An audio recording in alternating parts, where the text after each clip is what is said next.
Welcome to Tina Tries. Today I'm going to be reacting to Michael Jordan's second interview with NBC from October of 2025. Let's get to it.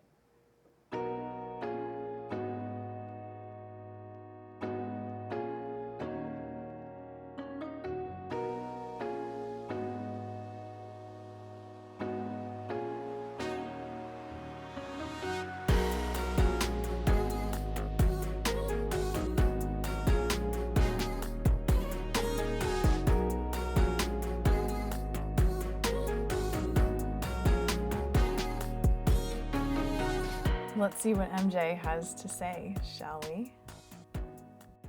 The term load management has become such a hot button in the NBA. I know. Oh no. We're going to talk about load management. Oh boy. Here we go. You were going to talk about that one. Because you played 80 games a lot. A lot. You played 82.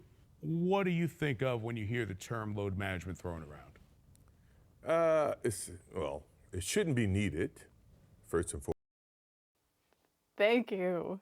It shouldn't be needed. Shouldn't be needed. You know, I never wanted to miss a game because it was an opportunity to prove. It was something that I felt like, you know, the fans are there to watch me play. I want to impress that guy way up on top who probably worked his ass off to get a ticket or to get money to buy the ticket. You really cared about the guy who sat in the top deck at the Palace in Auburn Hills to watch you when you came to Detroit? Yeah, because I know he's probably yelling at me, and I want to shut him up. You know, he's calling me all kinds of names. I definitely want to shut him up. Right. You have a duty that if... That's probably true, yeah. But that's such a good point. It feels like the fans are just so unimportant these days.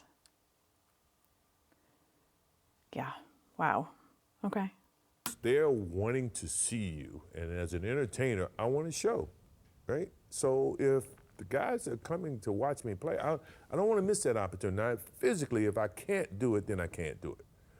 But physically, if I can do it, right, and I just don't feel like doing it, that's a whole different lens. So give me the first time that you came to that four.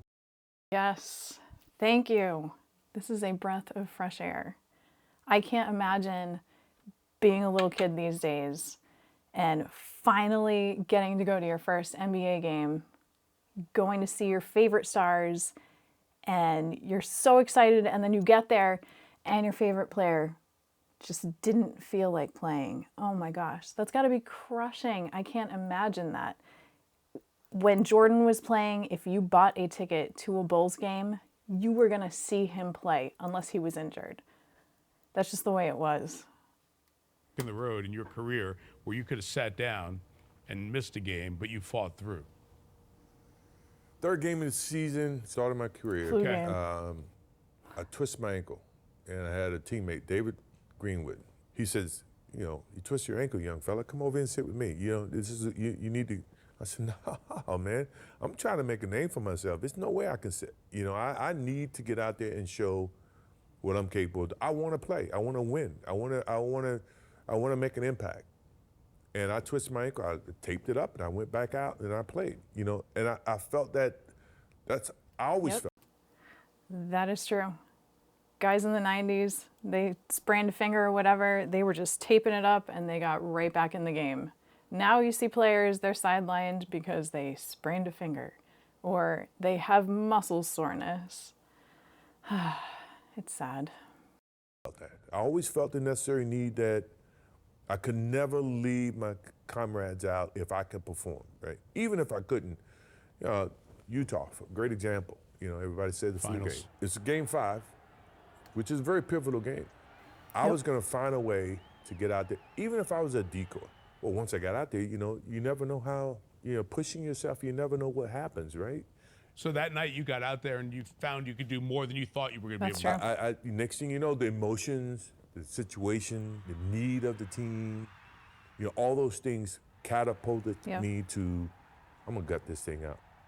You know, back to your point of what load management is, you know, you play basketball 2.5 hours a day, 3 hours a day, right? That's your job. That's what you get paid to do as an NBA player. What are you doing Yep. the other 21 hours? I mean, to me, that's when you should be preparing for your next day of work or your next, challenge. Now, I'm the worst. Maybe I'm not one of the guys that you would probably model that, or I was going to say, did you do that every time? But you should think about that in retrospect of what load management really is. I always felt like it was a sense of pride. Right.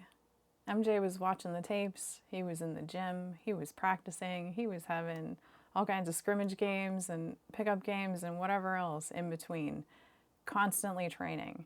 And I think that's part of the problem with load management, and that's why so many guys are getting hurt. Because if you are physically doing something all the time, every day, and then you stop doing that for whatever reason for any amount of time, and then you go back to doing it, expecting your body to still be conditioned, that's when you get hurt.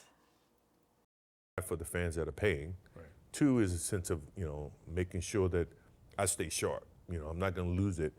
And 3, I want our rhythm as a team to always be there. It can disrupt that synergy that's happening. Right. That's true. It does disrupt the synergy. Well, that was an interesting interview. What a breath of fresh air. Load management is the worst. I have been saying that for years. It is nice to have this perspective back in the NBA. I love it. Thanks for sticking with me. That was certainly an interesting interview. You cannot ignore Jordan's perspective. If you enjoyed this content, consider liking and subscribing. Thanks for hanging with me, and I will see you on the next one.